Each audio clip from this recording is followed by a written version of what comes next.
At this point, you should be at an advanced stage in your planning work.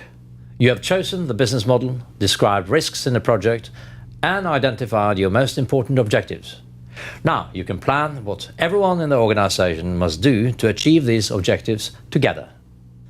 We start this part by linking back to Japanese industry and the start of the lean movement.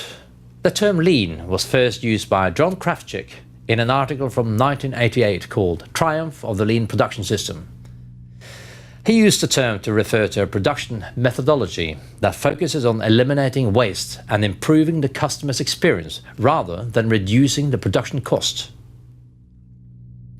Software developers in California soon developed a lean-based methodology for their work called Scrum.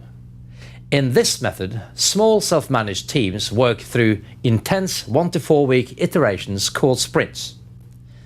All tasks are put in a queue, and each sprint begins with choosing the prioritized tasks from the queue. Throughout the sprint, teams hold frequent meetings where they evaluate the effectiveness of their tasks and learn from it. During this process, they can move the tasks from the sprint and back into the queue, or postpone them until the next sprint. Another related term from the Toyota Lean project is Kanban. The main idea behind Kanban is to avoid starting more activities than you can finish. Again, all activities are organized in a queue, and you begin with activities with the highest priority. After you reach the limit for started activities, you can't move new activities out of the queue before completing ones of the activities you already started. Now, why limit the use of these proven and effective techniques to product development activities? Why not apply Kanban and Scrum principles to other tasks we must do every day? Is there any reason why these methods will not work for sales management or administrative routines? We found that the methods work well for managing such tasks and therefore developed our method based on Kanban and Scrum. You put all tasks into a queue and move them individually to the month where they should be completed. Some tasks, like payment of salaries and rent, must be, of course, completed every month. We call these monthly tasks. When the tasks are fulfilled, you label them as done. If your company is large enough to be divided into departments, we suggest you gather your department leaders for a workshop. Otherwise, you can gather all the employees to define the tasks. The important thing is to allow the people who will complete the tasks to define them. It is more motivating for employees to complete assignments that they helped define themselves. This also provides an additional way to evaluate whether the objectives are realistic. If reaching your objectives means an impossible workload, for example, you may need to reduce them. If there will be time to spare, you may set more ambitious goals. Mark invites John and Christy to a meeting. He suggests a 3-hour gathering at the office. At the meeting, he connects a projector to show all the computers simultaneously.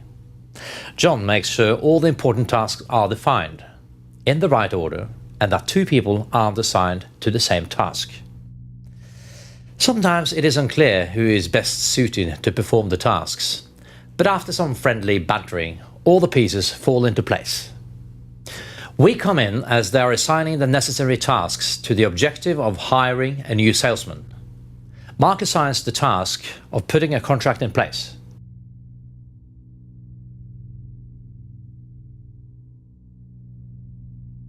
Mark also volunteers to make sure the new salesman is trained. This must be done in September, and the external training cost will be about $2,000. This cost is put in the cost group Other Operating Expenses. Next, a task needs to be defined to manage the risk venture capital breakdown. Here, Mark pledges to make a bootstrapped plan that will enable Powerboard to move forward without any funding.